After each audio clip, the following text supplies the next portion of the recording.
Today's episode has been brought to you by Schedulicity.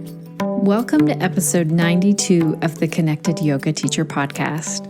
Today, I am so excited to share this interview, but I have to tell you, I had some fear around doing it. You're going to hear me share a couple of really vulnerable stories because I feel like you can sort of learn from my discomfort or my quote-unquote mistakes. I met our three guests, Kesse Hodge, Chantel Ehler, and Katie Juelson at the Accessible Yoga Conference in Toronto last summer. And I knew right away that I wanted to expand on some of the conversations that happened after the conference. So the conference definitely made me see things in a new light. You're going to hear about that a little bit. But even after the conference, the communication continued. And frankly, after this episode, my guess is that it's going to continue along. And I talk about at the end of our conversation that we're sort of just kind of cracking this open. If you are a regular listener, thank you for your continued support. It means so much. If you haven't left a review, could you go and do that right now? You can press pause and I'll wait here for you. Huge thank you to those of you who are sharing this podcast with other yoga teachers and sharing it on social media. That is a really nice thank you gift. So if you find something that's of value and you share it, that means so much.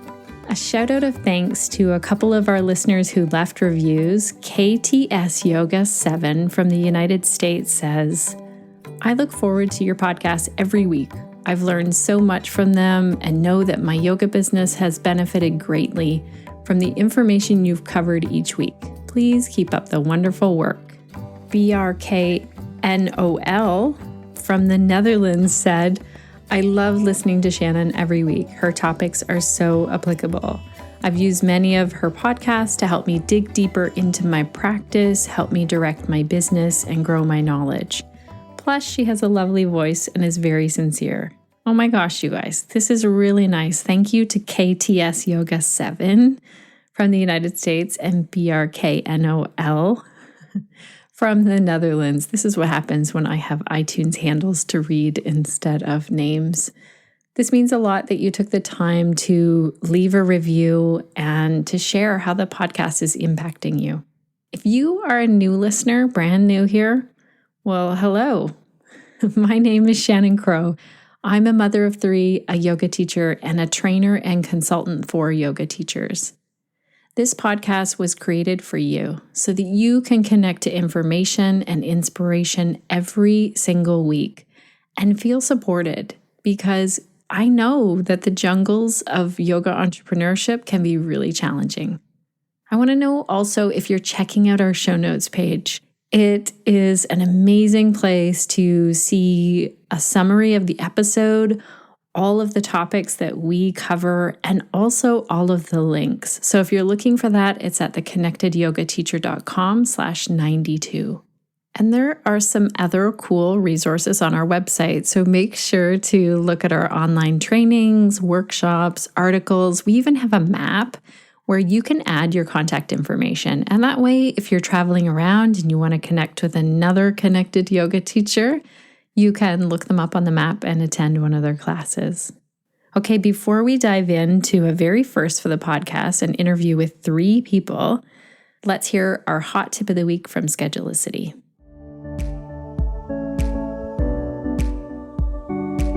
Hello, Connected Yoga Teachers. This is Matt with the Schedulicity Hot Tip of the Week. One way to make your yoga practice more accessible is to empower potential new students with information and inspiration before they walk through the door. By describing your classes and workshops on Schedulicity, students can educate themselves before choosing the type of yoga instruction that's right for them. They can sign up for a class instantly while their curiosity is piqued and know that a spot will be waiting for them. What better way to start a new yoga journey than by feeling welcomed and included before the class even begins? Thank you so much, Schedulicity. What I love this week is I needed to send out a quick email to everyone in my group class. And with just one click, I had the email ready to go with everyone blind copied in it. So I just want to say thanks for making my life a little bit easier as a yoga entrepreneur. Okay, let's dive in and meet our guests today. Just one note here. The audio with 4 of us chatting was a little bit challenging. There were different audio issues that came up, and you might even hear that. But Suzanne, our audio editor, told me that the content is amazing and she can work with the audio that we have. So thank you, Suzanne. Huge thanks for that. Our 3 guests are Chantel, Katie, and Kesse. Chantel is the founder of Amara Vidya Yoga in Ontario, Canada. She began teaching yoga in 2002, and she was the location manager for the Accessible Yoga Conference in Toronto in June of 2018. Katie Juelson has been a yoga teacher for 5 years, and she currently works with Canada's national para soccer team and other community programs. She shares yoga with individuals who have cognitive and developmental disabilities. Like Chantel, Katie was also involved in the organization of Canada's first Accessible Yoga Conference. She is the one who I connected with the most before I attended the conference. Katie was super helpful in answering any and all questions that I had.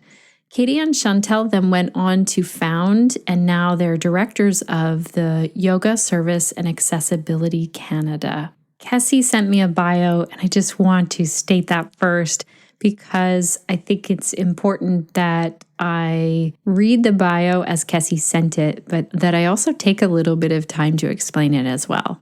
Kesse is a fat, atheist, agender spoonie. So I want to go through a couple of those things. Definitely spoonie first, in case you don't know. A spoonie is someone living with a chronic illness. When Kesse defines as agender, that means that you're going to hear me say they and them as the pronouns. And we get into this more in the episode, so I'm not going to spend a lot of time. But just so you know, this is one of the things that I am working on in my own communication with humans. And this is one of the things that I have been a little slow on the pickup. You can ask my kids. I have a hard time learning this. Okay, so moving on. Kesse specializes in teaching adaptive, mixed-level yoga to all humans. They are the founder of Change.yoga and the director of inclusion and communications at Rooted Yoga in Covington, Kentucky, in the United States. They travel to other studios and communities, leading inclusion skill shares. They are anti-diet, pro-self-empowerment. Before becoming a teacher, they had practiced yoga for over 15 years.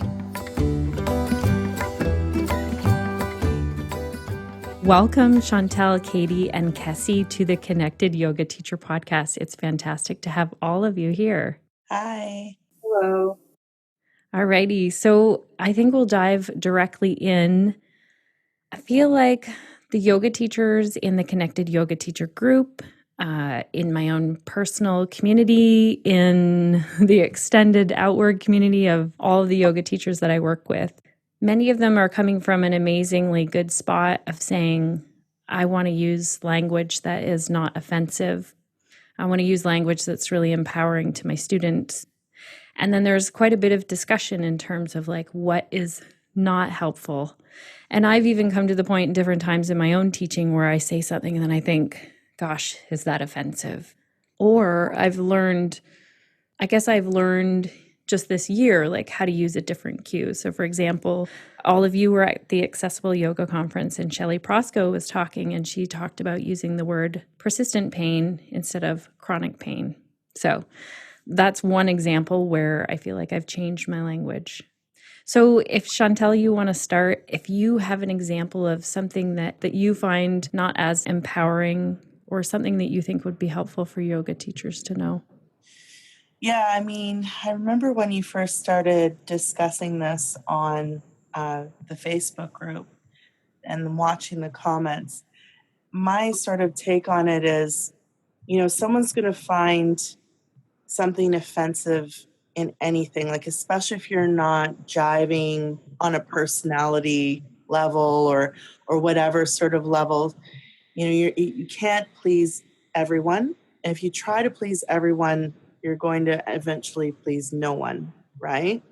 So some of the care of getting that exact right term, I think, is a bit of an oversimplification of where people could really be coming from. I think if you do your best to come from a place of intention and kindness and respect, where I think the disconnect is how to address it when you've noticed something's gone on. When you see in someone's eyes or in their facial expression or even in their body language that something didn't land with them or didn't resonate, or you're just picking up that sort of sixth sense that I do not know. And this is where I want to get hard with a lot of yoga teachers and say, requesting feedback, seeking out feedback, and being okay with someone not liking your class or not liking what you said,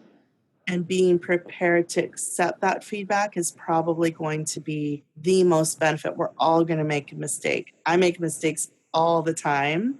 I say the wrong thing all the time. And rather than policing my language and getting too worried, just to acknowledge that if I made that upset, I think is probably the most beneficial. Okay, thanks so much for that, Chantel. Katie, what about you? Anything that you can think of in terms of language and empowering and not so helpful? When I talk about accessibility today, I'll mostly be talking about disability just because that's where the kind of classes that I teach.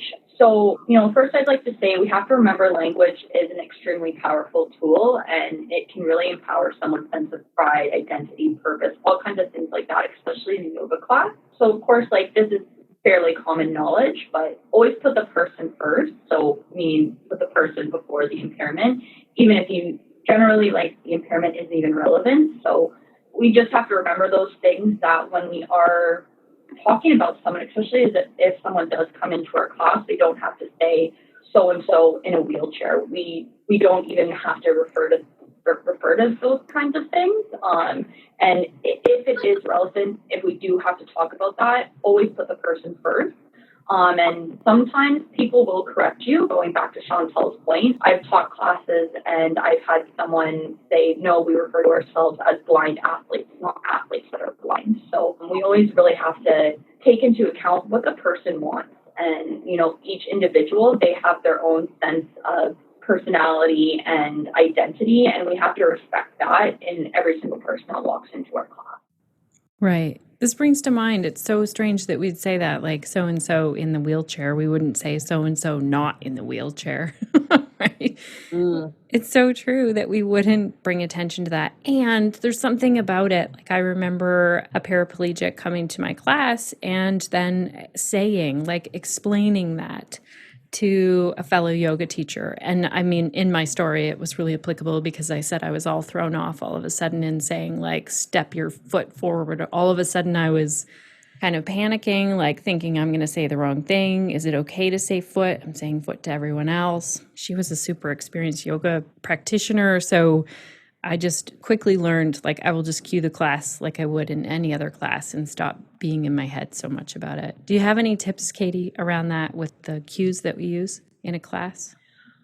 Really, it's because it's such a wide variety of how people experience their lives in wheelchairs, even just using a wheelchair for an example. Some people are in a wheelchair because they have persistent pain. Some people are in a wheelchair for different reasons. So it really kind of depends. So my advice would always be to go chat with that person before. And it is very, very intimidating to go do. But for example, I had someone come to my class. She had muscular dystrophy. So I spoke to her. It was the first time I've ever experienced that. And she explained to me, what she was able to do, things that may be a little bit more difficult for her. And I just kept that in mind as I was cueing my class. And then I went to go talk to her after. So I think especially if it's your first time dealing with various abilities, just to go talk to them before and then go talk to them after as well. We're not going to be, experts in every single ability that comes into our class. So learn from them, ask them what works for them, ask them what doesn't work for them, and continue to learn, continue to grow.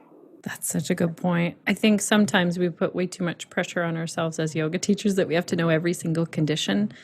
I mean, even doctors aren't expected to know every single condition. We expect a lot, and I think that's a great point to go and ask. And you're right, it could be very uncomfortable, but to come from a place of like, you know, can you tell me what would be helpful, or can you tell me how you can move? Yeah, I think it's great. Kesse, what about you? Anything that you can really think of on this topic? I guess I would say kind of expanding or taking Katie's stuff a little bit further in that I deal a lot with the not so visible population. So I have myself several chronic illnesses, but I have lots of students that I attract that have chronic illnesses that are mostly invisible illnesses. And then just other, communities, other groups and stuff. And so not assuming things. So even if somebody doesn't, look, whatever that means, disabled or, whatever, not assuming that they're, the same, they have the same experience or the same reality as you do. And that could be a physical thing, and that could be, internal emotional identity thing as well. And so just, I think having a better understand, we all do this, and we all, it's like our reality is like everybody else's reality. And we think everybody's like our normal is everybody else's normal and stuff like that. And we just by default operate that way. And that's just normal and that's natural. We all do it. But realizing that that's just absolutely not the case, that everybody is coming to their mats with a very different experience and a very different reality. And more than likely, we, don't even really understand it. Their experiences are so different, whether they're an abuse survivor, they're, trans, queer, chronically ill, whatever it is. And so just keeping that in mind and realizing that for all of us, that there's a whole lot more out there that we don't know than we actually do know. And not letting that like scare us and intimidate us, but trying to come at that as more of a place of understanding and learning and opportunities to grow. Because I think kind of going back to like what Chantel was saying, and being kind of like, you're not going to please everyone, and you're not going to be everyone's teacher, of course. And so trying is really futile to do that. But understanding that you can make these spaces and these classes welcoming and safe to as many people as possible. And even if somebody doesn't click with you as a teacher or doesn't maybe like your class, that's fine, and that's going to happen. But if you're putting the effort in to create the safe space so that you're not causing harm, upsetting someone or re-triggering things and stuff. Mm-hmm. And so for myself personally, I'm from the Midwest in the US, and very, I would say homogenous looking area when I was growing up, and stuff, not a whole lot of diversity, not a whole lot, so as I like learned some of the stuff and became, more aware of some of the stuff, I was really annoyed and frustrated that things that were just like normal and accepted and not questioned were really harmful to other people or could really hurt other people. And I didn't like that I was essentially complicit in hurting somebody without my knowledge. Yeah. And so that's kind of what drives me and what like I try and get to people. It's like like everyone has said, I make mistakes. I don't know, always the right phrasing or how to address something or I stumble over things all the time. I just did this recently. I was sitting in on a virtual workshop, and I said something, and then the person that was hosting it emailed me later and just kind of pointed out that may not have been the best way to say what I was saying and stuff. And so I was like, oh, well, okay, that makes sense. Like totally, wasn't thinking that because I was thinking my way, not thinking how it would necessarily be perceived by somebody else exactly. So we're all going to do that, but just not letting that fear or that reality keep you from figuring out better ways to make the spaces that you're creating and inviting people to and telling them that they're safe spaces aren't actually as safe as they could be. I think this is such a good point that you're making here, Kesse. And I heard you say a few times this idea of safe space and safety. And I just want to touch on that. I think, or I'm assuming here, that you mean a lot of emotional safety. Like, of course, yes, we still want to look after people's physical safety, but a lot of emotional safety. And I hear your passion in that maybe people are advertising a yoga class and it says yoga for everybody, but then when someone shows up in their body, the teacher, I can think of a great example here. I wasn't at this, but a man who I know told me about it. He went with his partner to a goddess.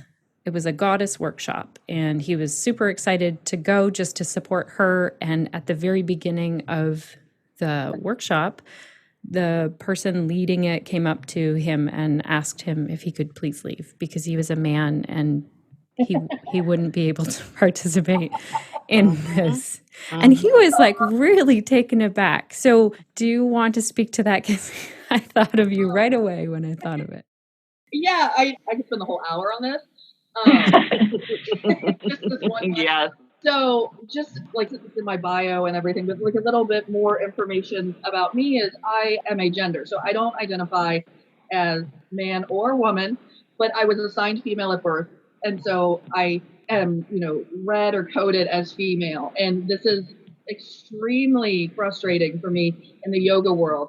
And it's very different because in the non-yoga world, in most of my life, I mean, I've always been obviously female, but I was always the guy or got along better with the guys. And so in the yoga world, it was the first time that I was just expected to be female and expected.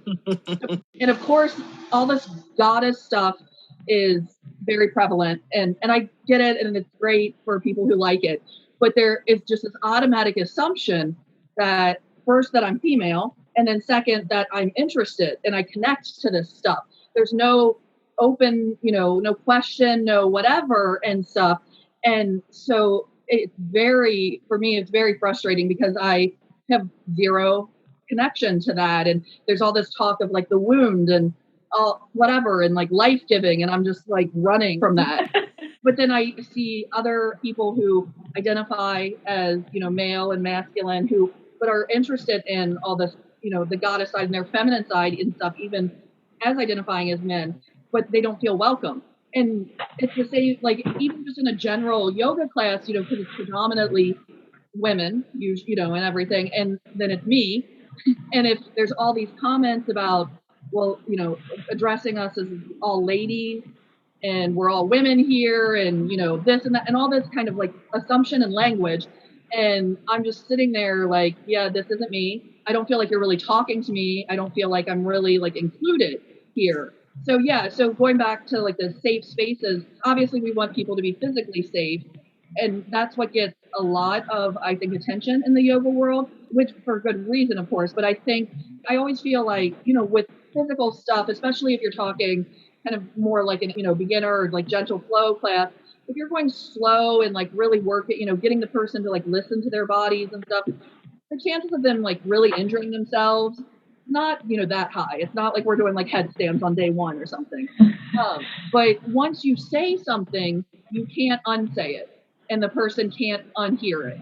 And the damage that can be done is done. And even apologizing and stuff, that's great. And you should definitely own mistakes and stuff like that. But you still can't entirely undo that damage. And so when I say, I get really worked up about this. It's probably been seen on the Facebook group and stuff. But it's really important. And I think it's something that I feel like gets missed in the discussion because as yoga teachers, we know the power that yoga has and like the effect that it has had on our lives, but we don't I don't see in other teachers that same recognition that as they become teachers, they're going to have that effect on somebody else's life. And so we create these spaces, like even if they're not yoga for everybody classes, just any yoga class period is asking somebody to come and to be vulnerable. And when you're dealing with people who are already in vulnerable positions in their lives, like it's extra vulnerable, or, however you want to say it. So realizing that, if you're going to do that and you're going to create that space, even if it is an inversion workshop or something, that you're asking these people to come and be vulnerable. And you have a responsibility to make that space as safe as possible, physically, emotionally, mental, everything. Again, you're not going to get everything right, but doing what you can to make that space as inclusive as you can. Right. I think that's so good. You're making me think even I teach yoga for pelvic health, and I feel like most often it's all women that are showing up. And that's an assumption of mine. That is like a visual assumption that I'm making. And I am positive I've made cues because I cue like pelvic floor engagement. So I am cueing anatomy. So you've made me think that I can definitely add to that I can just not assume and always cue men and women anatomy in every class. Pelvis dysfunction happens with men too. Yes, It's a big thing. it is. And even a yoga studio here that's working on an event with a domestic violence shelter, and they wanted to collect menstrual supplies. And they, just out because they're always referred to as feminine hygiene products. And Right. I just actually sent an email and just said, like that's maybe not the best phrasing because for one thing, obviously not everybody who's a woman menstruates. So just calling it feminine, you can make those kind of people who are identified as feminine and not menstruating feel kind of excluded. But also even just trans men, some trans men menstruate. And so calling it feminine hygiene and then taking it out of the gender identity a little bit and just calling it hygiene products or like feminine hygiene products. And, talking about how the female body has been seen as dirty and wrong. And so just the shift of calling it just, menstruation supplies or, whatever, there's a couple different options. So even like taking that into like the pelvic health realm and stuff, I mean, you could very easily, depending on what's going on, have a trans man that could benefit from like some of your public health classes and stuff. But it's not presented that way and it's not marketed that way. They're never going to show up, because they already are uncomfortable because of probably of past experiences, coming into a women's space so they could benefit from it. Yes, that's such good points. I always try and feel like, well, I want men to come to it as well. But you're right in that, what if it's gender neutral? What does my language sound like? Chantel, do you have anything to add on top of that now that we're kind of rolling? So much. Where to begin? Not only do I really agree with Kesse, but I will say right now that props to Kesse for like being very honest and just talking about, your own personal experience with all of this. For me, I prefer to not say certain things. I've been in yoga for a very long time, and I have had a lot of harm done to me in these spaces. And as a result, it's true. I don't necessarily, shout out to the world that I have a invisible chronic illness. I don't advertise that I'm gender fluid and queer identified because of those assumptions. And when there's these in-depth conversations that I see, where I find it getting problematic is people seeking like some sort of like the ultimate magical cue, as if one word is going to suddenly magically include everybody and make it magically accessible for everybody. And suddenly everyone's going to be safe and everyone's going to feel a part of whatever is happening. And really what I want to say is, even within the context of this conversation, Kesse's bringing up these points and I'm thinking, yeah, absolutely.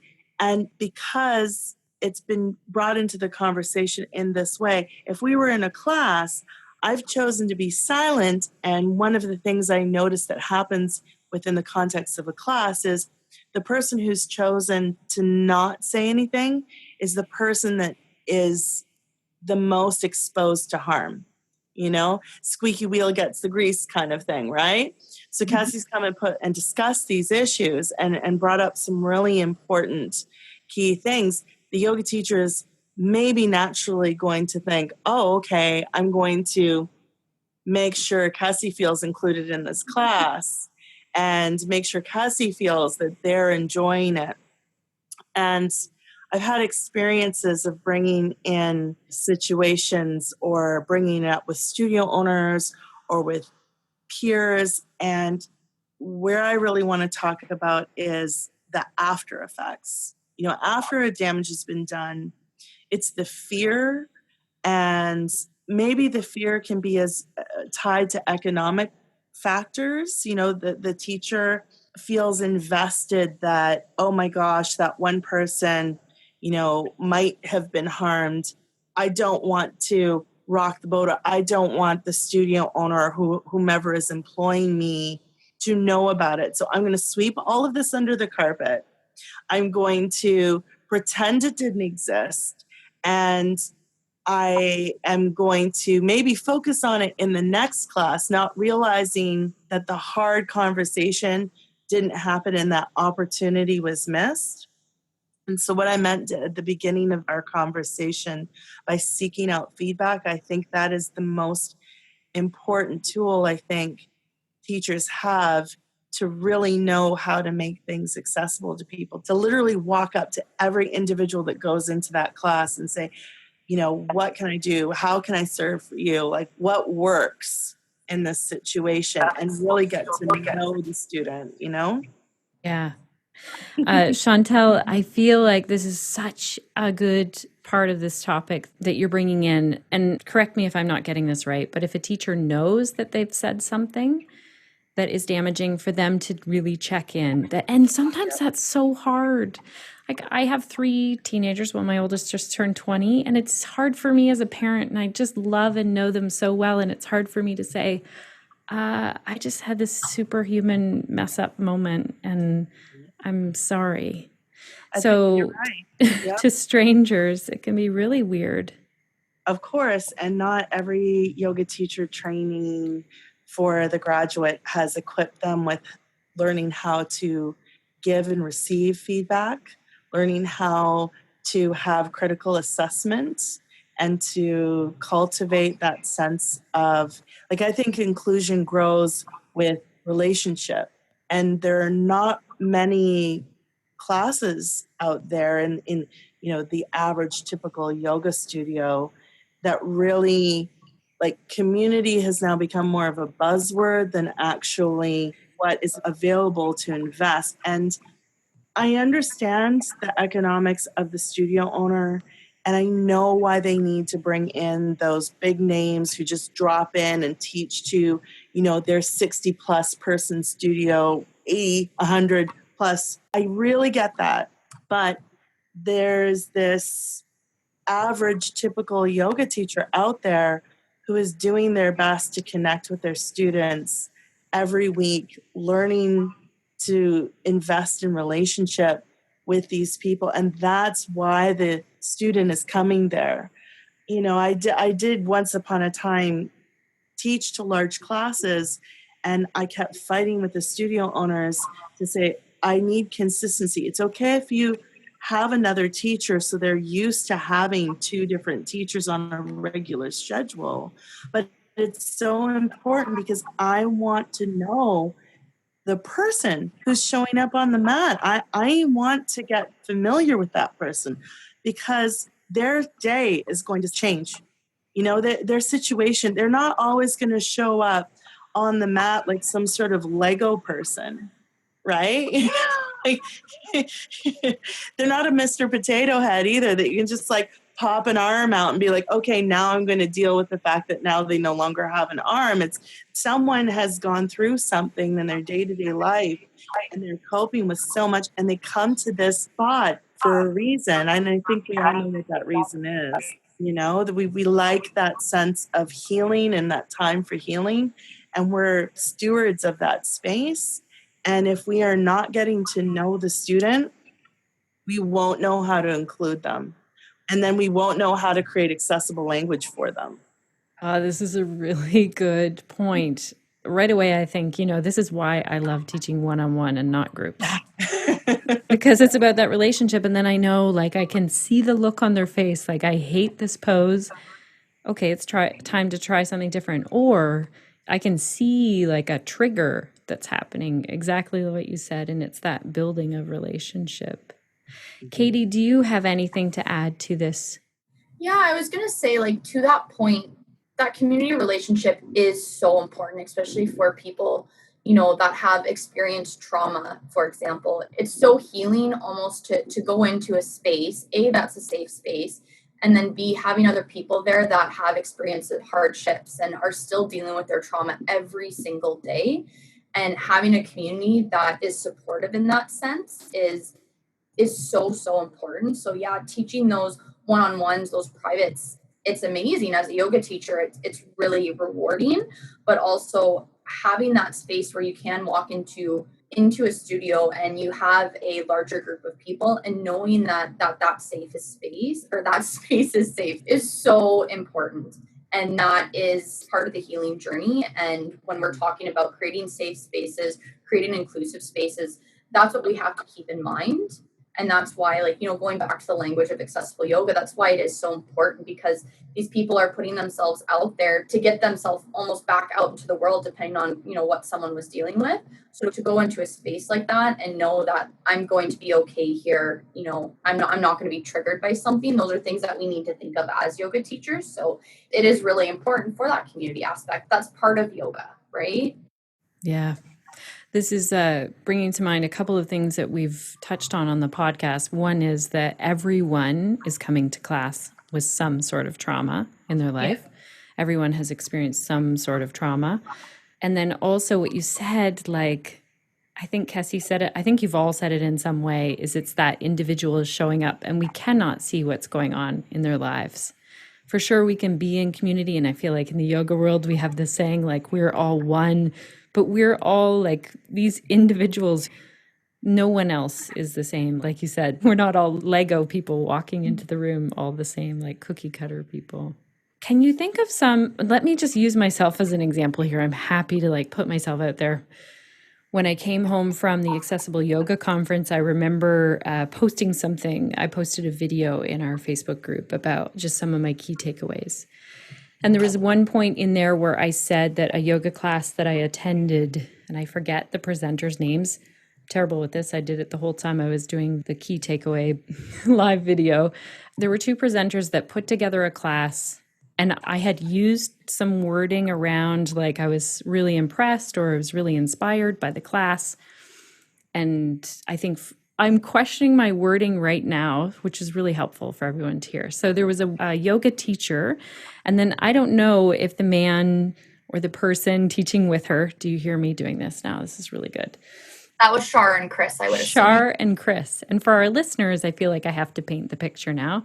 That Chris was in a wheelchair, Shar was not. And of the class, lots of different people were like all variations of people. That's what I loved about the Accessible Yoga Conference. And there was this moment, and I really want to ask you about this, Katie, because there was this moment where I was super inspired and I shared that. But he said, this is the first yoga class I've ever taught. And I was just thinking, oh my gosh, he's teaching his first yoga class at a conference. Like, to yoga teachers, how intimidating must this be? But also there was this real, he was very open-hearted about explaining how each pose was for him in his body, which was very educational, really. But there's also, and I'd love for you to speak on this topic, Katie, someone corrected me or made point of like, let's stop saying that people with a disability are inspiring. Do you want to talk about that? Yeah, that was actually like a point that I was wanting to talk about. First of all, the disabled population is not a homogenized group. People with the same disabilities, they face different challenges and experiences just like every single other person does. So just because someone is doing, like let's use a yoga class, for example, just because someone that is in a wheelchair is in a yoga class, that doesn't make them inspirational. That just makes them another person that's doing yoga. But then on the other hand, it was very inspirational that he put himself out there and not only taught his first yoga class, but explained to a large group of people how it felt for him personally. And there's kind of like, that's kind of a gray area in my opinion, because it's not necessarily the fact that they're disabled that makes someone an inspiration. But when people put themselves out there, when so often people are told, don't talk about your disability, you're just trying to get people to feel sorry for you. That's what the inspiration is. And that's what is so radical about those experiences, that people are stepping up now that have disabilities, whether they're like you can see them or it's an invisible disability, and people are starting to speak up about it. And I think that's what makes it inspirational. So we shouldn't just, because people are doing things that we wouldn't necessarily expect them to do, that doesn't make them an inspiration. But there are other things that go along with that, 100%. So good. Okay, let me tell you my other example. We're in the grocery store. My kids are with me. We're getting our groceries. We often go to the same cashier because I really like this cashier. And I said something to my daughter like, okay, well, I think he's going to get it. And my daughter, when we got home, she said to me, Mom, you probably know and can tell that maybe that cashier doesn't identify as a boy. And you said he. And I was so excited. But I mean, I was sad because she said, I think I saw him like close his eyes. Maybe he was upset for a moment. Maybe you hurt. And see, I'm even using the language. She didn't say that. She said maybe they. She was so good at the language because she has learned it in school.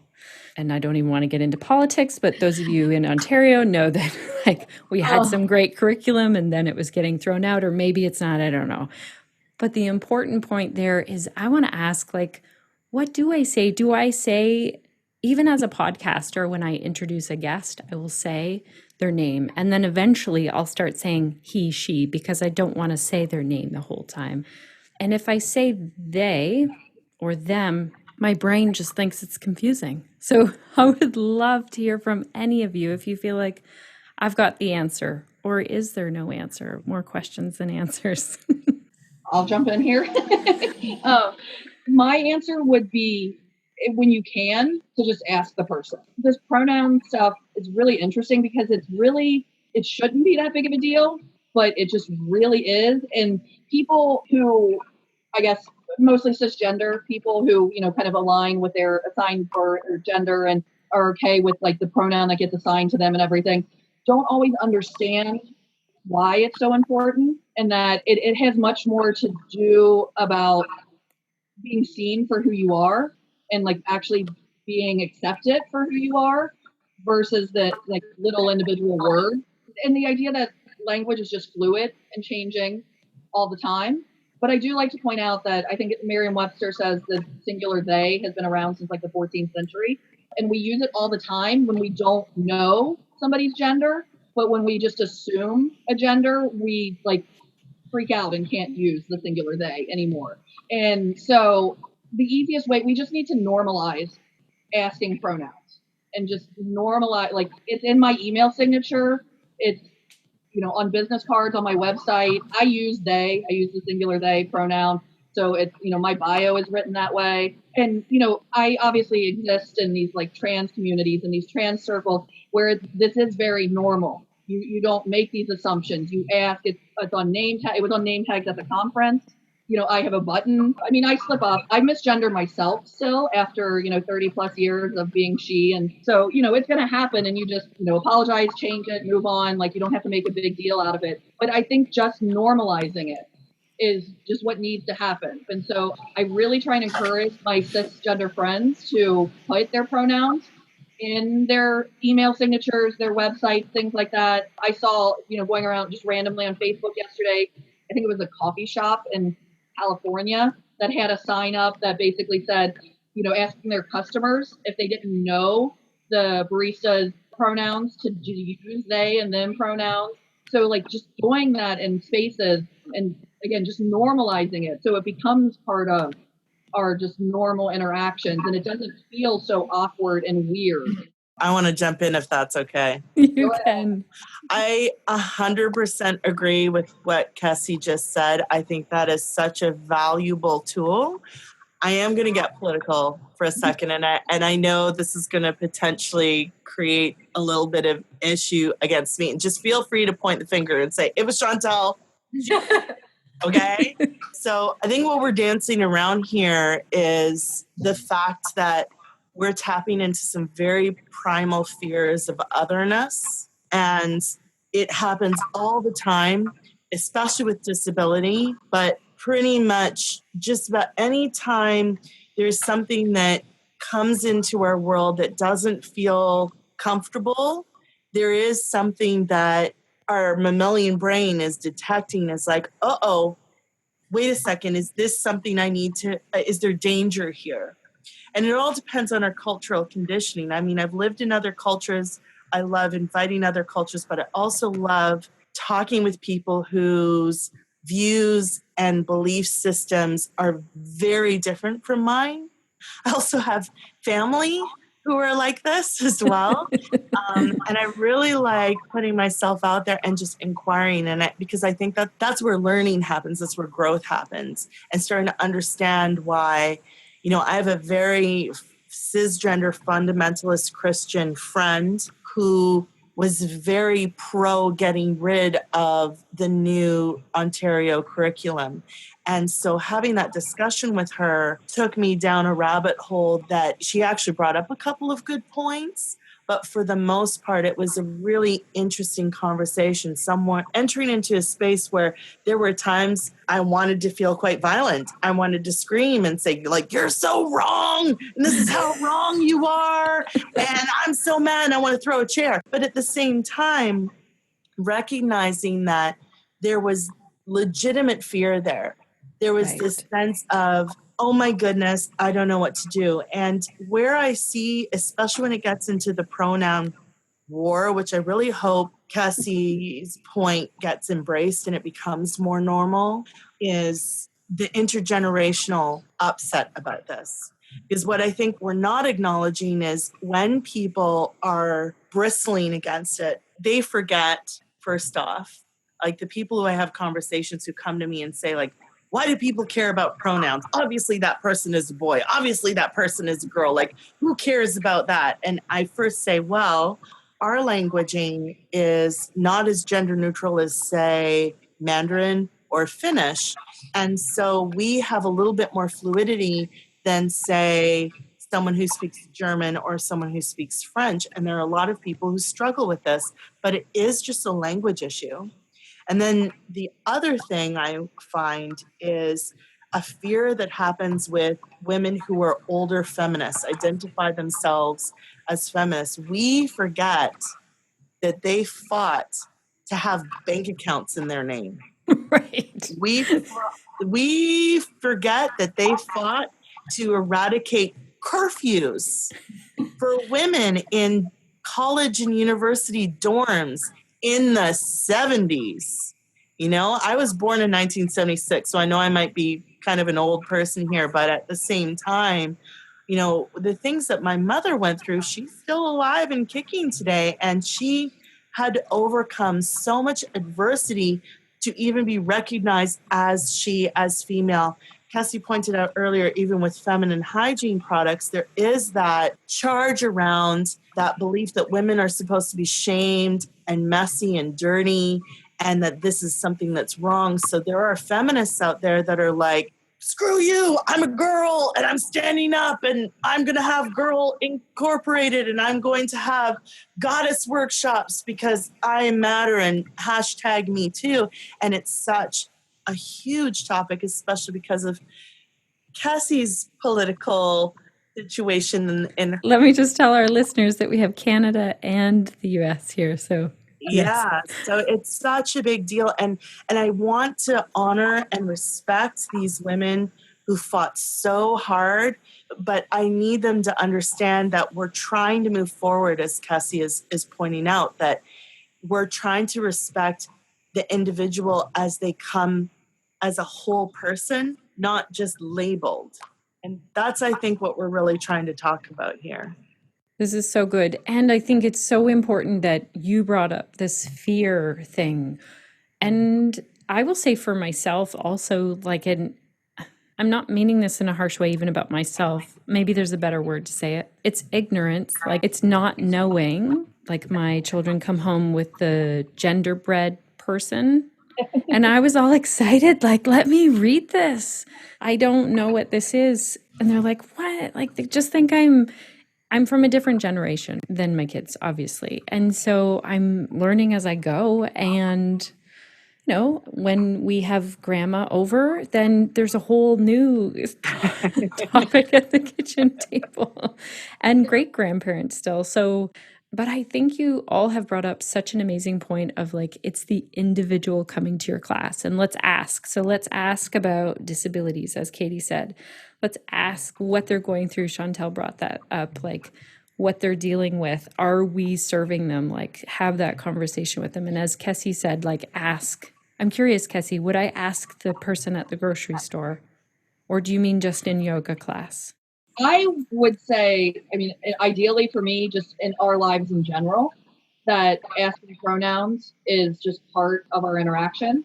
So outside of yoga, the grocery store, wherever. Like, I just think it should be part of how we interact with somebody. Right. And so it wouldn't be seen as rude if I came up and said, what pronoun are you most comfortable with? Right. Yeah. What pronouns do you use? Yep. It can be that simple and straightforward. Would it ever be offensive? Like, that's the thing that I dance around. Like, what if I walked up to someone, said that somewhere, and they were like... So in my experience, there's always going to be exceptions to the rule. So inevitably, if you start doing this, you're going to ask somebody, trans or not, cis or not, that is going to be offended or annoyed by the question because everybody's different.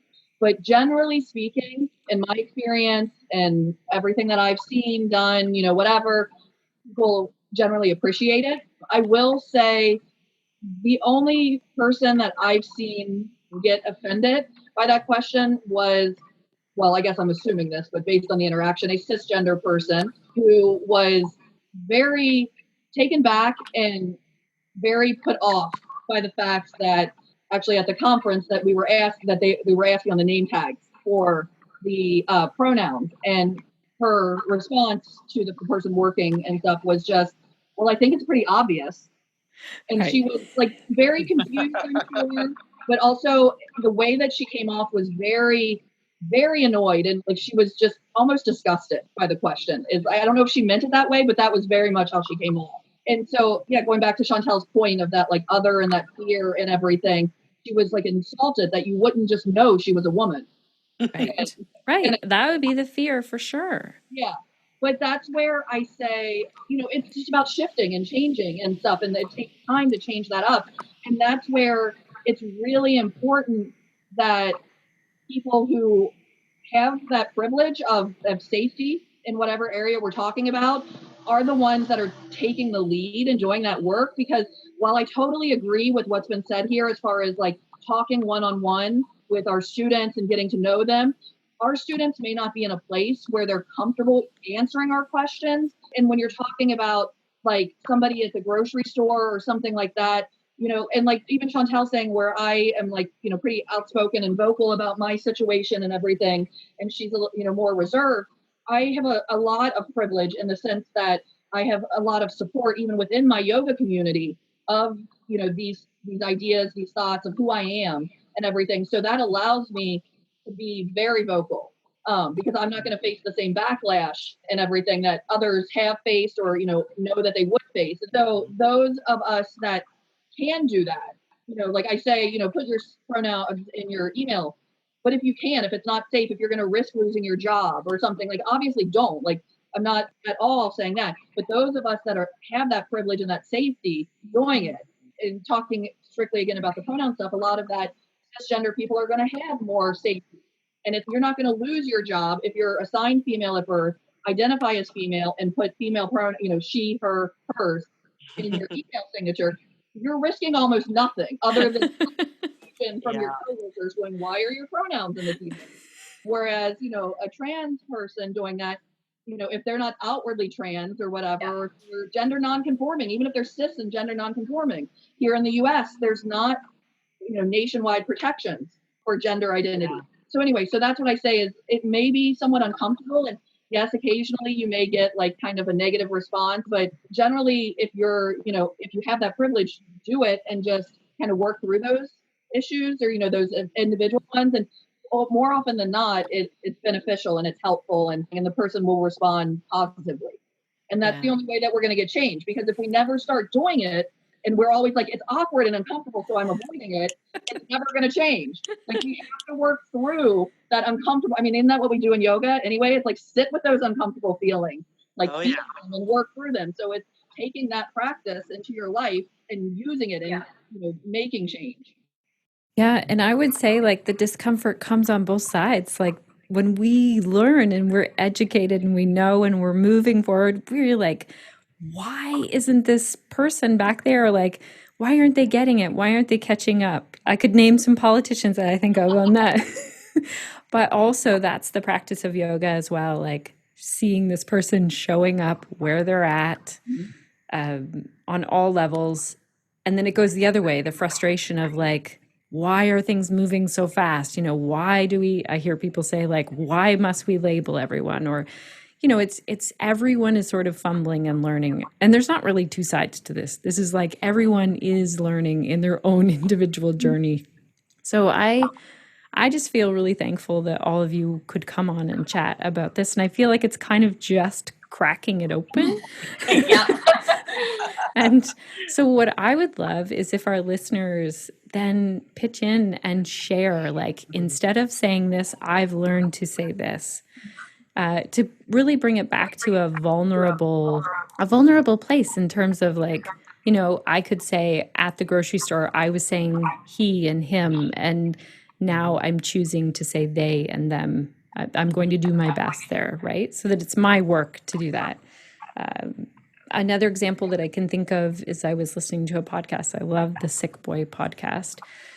And there was someone in there and they were saying, I prefer to call myself a wheelchair user instead of confined to a wheelchair. So those kinds of language that is so small. And once we learn it, it can be there. It's ours to hold on to. So I just want to say a huge thanks to all of you. I know that you're available in the Connected Yoga Teacher group if anybody has questions or they want to ask different things. So thank you so much.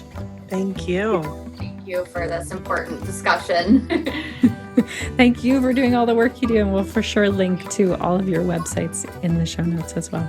Thanks. Thanks. Bye. Bye. Well, Connected Yoga Teachers, what is one thing that you're taking away from today's episode? What stuck with you? What challenged you? Or made you look at our communication and making yoga accessible a little differently?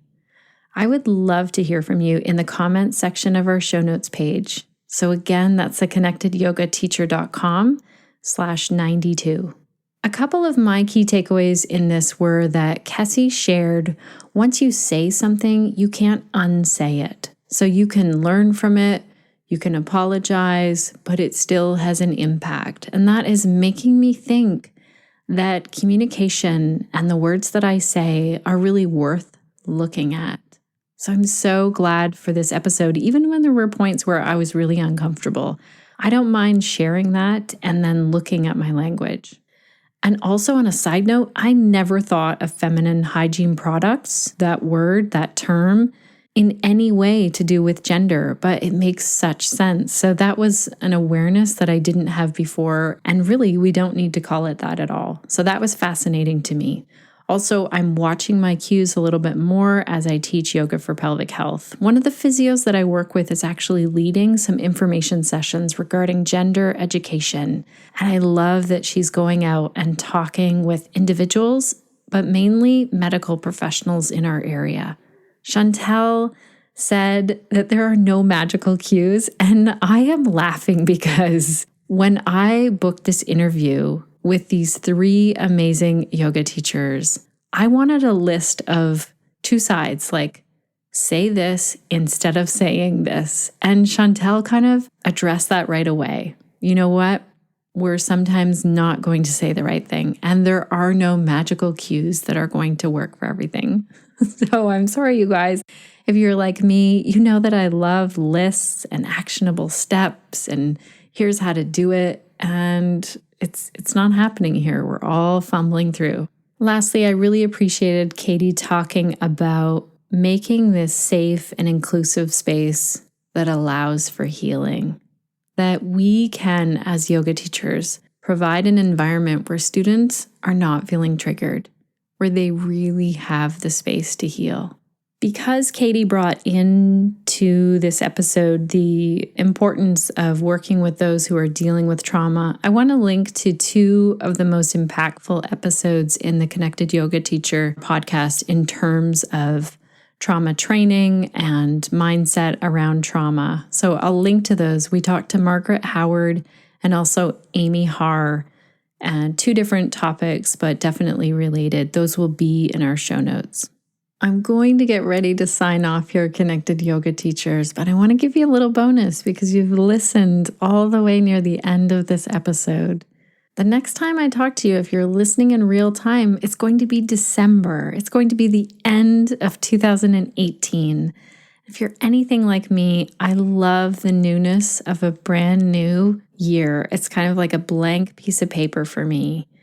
And I love the time of holidays and a little more space around not working and taking a bit of planning time. So if that is anything like you are going to love the lineup that we have in December for episodes. So we're going to talk about how to build a home studio. We're going to talk about some content strategy, especially around Instagram and Instagram stories. I'm going to walk you through how to make a yoga plan that's really big picture and then bring it right down into, okay, now what am I working on? What is going to make the most impact? Also, we're going to talk about creating your own yoga practice as a habit or anything else that you'd like to build into your life. And lastly, we're going to close out the year by talking about focusing in on your yoga niche, where I walk a yoga teacher through really looking at what is her unique niche and how she can share that out. So I don't usually tell you all of the episodes that are coming up, but I'm excited. We really have an amazing lineup to end out the year. And then we have some fantastic ones starting for 2019. Also, if you're near your calendar, mark a few dates down. I'm going to be at the Toronto Yoga Show in person, March 29th to the 31st, and I'm going to be talking to some connected yoga teachers out there and getting you on the podcast. So if you are going to the Toronto Yoga Show, let's connect. I'll also be teaching an 85-hour prenatal yoga teacher training, both in Bermuda and in Meaford in the spring, when the snow is gone. I'm also teaching an in-person Yoga for Pelvic Health 20-hour training November 2nd and 3rd in Meaford, Ontario. Online, there are so many trainings and courses as well on our website. A really popular one, if you would like to try out a free one, is the 5-day content challenge. Again, it's free and you can go at your own pace. I get people signing up all the time and telling me how impactful it has been for their yoga business. You can find that right on our homepage, theconnectedyogateacher.com. Thank you to our team at The Connected Yoga Teacher for making today's episode happen. And most of all, thank you, dear listener.